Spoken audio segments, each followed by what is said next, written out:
If you want to understand the secrets of the universe, start with energy and frequency.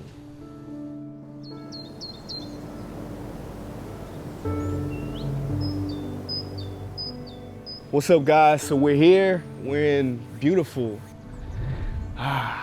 Orlando, man. It's muggy, but it's beautiful. It's beautiful, man. And I'm here with the man, the myth, the legend, Los Hustle. What's up, man? This is like a brother to me, guys. Like, we just met. It's one of those friendships you remember like 10 years later. You're like, yo, remember when we met off Instagram, right? Off Instagram. And you're like, yeah, bro. And then we just family, friends. Like one of those things you just know is like multi-decades long, man. It's amazing. We got so much in common already. Yeah.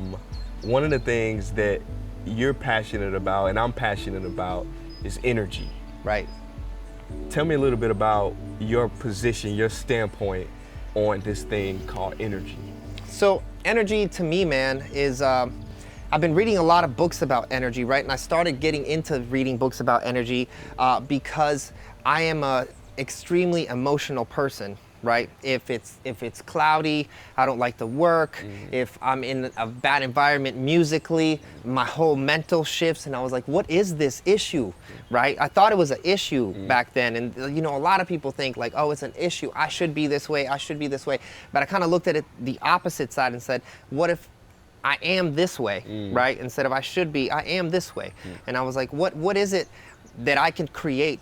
I think if I can shift environments so much, that means I should be able to shift environments back into better states. Absolutely. And the only way that you can do that is understanding your energy. So I got into a lot of books. There's this dude called Frederick Dodson, and he wrote what is now one of my favorite, if not maybe my favorite books besides Outwitting the Devil, which is Levels of Energy. A level 200 energy overall, the way he addresses it is the average American, right? So if you are an average American, for example, I will say like, what's your favorite movie?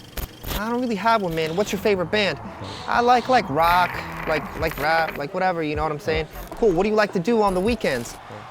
I don't know, watch like some sports or whatever. There's no gauge, right? You're just, you are just living. You are just alive. Like you're not down to where you're doing negative things at like a level 100, but you're not up. Gotcha. You're not positive. You're not bringing people up and doing those kinds of things, right? So you stay at an even keel. This is America. This is society. This is the people that are walking like zombies, right?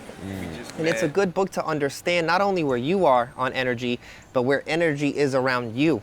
So you can start to dictate the conversations. Like if someone has no emotion, is doing this, like, oh, dude, he's a level 200 energy. I can't project this much to this person, you know. I try to stay, I mean, I'm trying to hit whatever, you know, the highest points, but I stay at about a 450 to 400 level energy. I'm just always upbeat, carrying others. I got a lot of love. I got a lot of support. Like I'm always trying to give. I always want to lead. I always have a good positive spirit about me for my family, for my friends. I'm ultimately just sharing myself in the best way I can. Those people like you're in the 450 plus, right? It's just this sense, like when you are probably more in the 600s, you're the kind of dude that when people are walking towards you, you don't even gotta say anything. There's just this feeling that people probably say like, I should get this feeling around you, bro. It is an actual feeling. It is an actual energy that you project because you have no emotion that is negative. You have no feelings that harbor any other kind of like sense that people could sense that, right?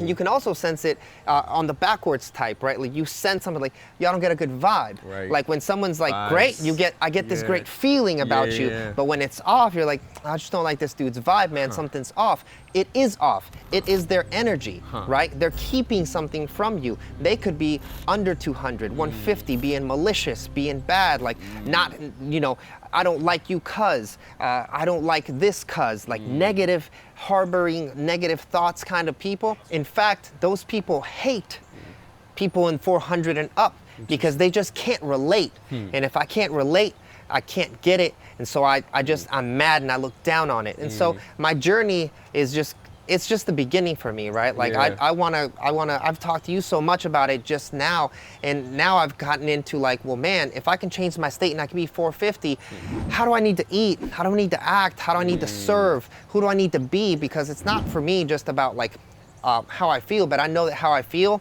is like how I show up to the world, right? And that, you know, on a life level is just impactful for me, because the better I am, the better things happen to me. And again, I think it goes back to energy, bro. It's all energy. So let me ask you this. This is a question that everybody watching this might be thinking about. How do you go from 200, 300, 400 energy to 1,000? Or is there 1,000? How can you, I think how do he you stops do that? at like Gandhi and those people were like in the 800s. It's like enlightened, right? How a person that's in the 200s gets up into the 3s and 4s is awareness, right? First, read the book. It's a great book. I promise it's a light read and you can get it on Audible. But second, like, be aware. Yo, I am in a negative state. I am in a bad mood.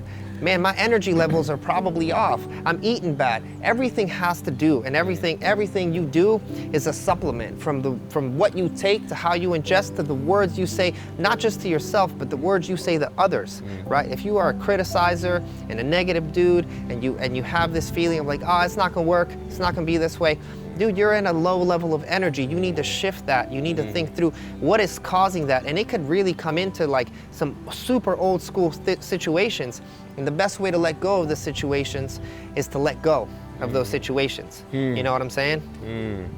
I love you used one word that I probably use more than any other word: awareness. Right. I feel like awareness is the most powerful self-help tool in the world. Right. Because you can't change what you're not aware of. Right. Right? So to pause, to be still, to observe without necessarily judging it good or bad, but first to just observe the habit patterns that might come up in your mind is the best way to really transform. Right. But energy for me is everything. I showed you a video inside Of energy. Yeah. saying that we are energy, right? The spiritual people might call us energetic beings. Some people might call it soul, spirit. It's energy.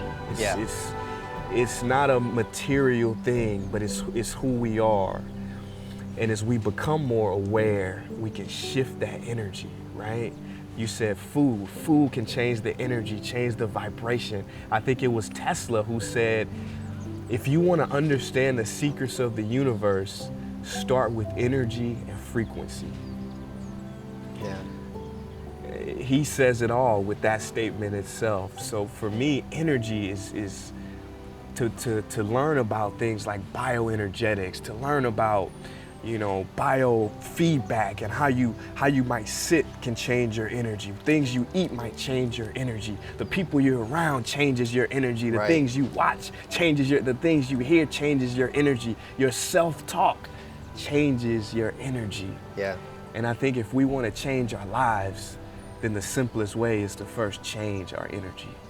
Dude, I agree, man. And I think it is being aware, and it's everything, right? I was telling you a story. Me and my wife were watching a show on HBO. It's a new show, everyone's watching it, whatever. And I was like, yo, we got to give this a shot. We gave it a shot, and after episode 3, I literally was like, you can watch this on your own time, but I don't want to watch it. And she was like, why? It's good. I was like, it's really not for me. Like, it's just bad energy, right? And when you go to sleep with bad energy, you wake up with bad energy, man. And I know, you know, a lot of people might look at us and might be like, you guys are just talking. But the truth is, the person that says that is exactly what you said. They are unaware. And when you are unaware, you try to find reasons why you are wrong, because you are not, I don't want to say enlightened, but you are not capable of accepting that there could be another scenario, right? And so awareness, I think, is the number one thing. Like, I got a lot of guys in the office, you know, you've met all of them. Yeah. And you see, like, the shift, the way they talk, what they read, like, in that office in general, is just like this, you walk in and you get this energy. bump Yeah, of like, totally. yo, this is good. Like, I'm happy here. Like, you can't help but smile, you know what I'm saying? And it is because we are all aware of our energy. And we're willing to shift if like things are like, yo, I'm not feeling good. I'm gonna go to the gym. I'm gonna go eat. I'm gonna go do these things to change my state, because sometimes that's all you need is just change your environment, change your state, and it'll change your whole way. That's it. That's why so many people are into ice baths. Yeah, People are into saunas. right. We both sauna. We both sauna. Tony Robbins, before he goes on stage, he has a trampoline. Right. Jumps, because it changes the state. Right. And we can consciously change our state. We don't have to be victims of whatever comes. We can consciously create our reality. And when we realize that, I always tell people, you don't have to, if you have a dream, you don't have to know how to even get there. First, you have to know that it's possible. Right. And if you realize that it's possible to change your state, that it's possible that you don't have to be a victim of the energy that comes to you, that you can actually be a hero of your own life, right? You can control, you can manifest things. That's when we start living life instead of having life live us. I agree, man. I really believe the statement now that life happens for you, not to you. Big. It changes, again, being aware of that changes the way you take hits and wins, right? Like something could be negative, but you look at it in a positive way. Like I showed you a video where I was talking about something that happened to me a few years back and it was negative, but I was grateful for that rather than being like, I hate this, I'm mad at that, this shouldn't have happened. I'm happy that it happened. I believe that because that happened, we are here. You know what I'm saying? Because that happened, it shifted my entire business strategy and life. And now you and I are talking, working together, doing so many great things. We have such a deep friendship now. That caused that. And if I looked at it negatively, I wouldn't be here because I would have never let that go. You know what I'm saying? You said the only difference between a weed and a flower is a judgment. If we can pause and not judge the things that are happening, or at least have the positive, like you said, allow the perception to arise that things don't happen to us, they happen for us to grow, for us to become the truest and best versions of ourselves. It's difficult to have that perspective when we're going through it, Right. when we're in the mud, in the dirt. But without the mud, there's no lotus. Right, you know this story? The lotus is my favorite symbol because I got it for that reason. There you go. Yeah. No mud, no lotus. The lotus. The darkest things lives the most beautiful stuff, man. That's it. Yeah. And that perspective, because I tell people, if you only have one mantra or one guiding philosophy, it's what you said. Things don't happen to us, they happen for us. We talked about Stoicism, the Stoics, Marcus Aurelius, the Seneca, the Ciceros. They got it. They were able to live with what is and not the mindset of what it should be. Because all suffering, the ground of all suffering comes back to one thing. I realize this. It's you have an expectation or a blueprint of the way you think the world should be, and that runs head up against the way the world is. Should be versus is creates suffering. But if you can pivot to being in what is, you can rest. We gotta stop being loyal to thoughts that don't serve us. So if you have a negative habit pattern inside of you, first zoom out, become aware of it. Ask yourself, is this thought, is it serving me? If it's not serving you, let's shift it. Let's change it. Yeah. So if you want to be able to get into a place of surrender, of trusting what is, first you gotta try it. Don't just think, oh, that's not gonna work, because this is the negative mind once again trying to exert its opinion and hold you. If we can actually test it and do it and experiment, right? If we can say yes to life and surrender to life, because Einstein said there's only one important question: is the universe friendly? That's it, that's the only important question. We've got ideas about good and bad, but who really knows? Right. And they say the closest distance between a person and the truth is a story. we were talking about stories. Stories are amazing ways to get messages across. And I tell people this story all the time. This is the story of the farmer and his horse. You know this story? No. Ancient story. So one day, back in the day, there was this farmer. And this farmer, he had a horse. He loved this horse. It was his favorite. It was his pride and joy. He really loved this horse. Until one day, horse run away. Where everybody in the farmer's community, they came up to the farmer and they said, oh no, we heard what happened. Your pride and joy, your favorite horse, he ran away. Oh no, this is so bad. And that farmer, he was a very wise farmer. And he said, maybe. No, next day, horse comes back. But not only does the horse come back, the horse comes back with 3 wild horses with him. Well, everybody in the community, they hear about what happened and they go to this farm and they say, oh my God, you got 4 horses now? Oh, what a gift. This is so good.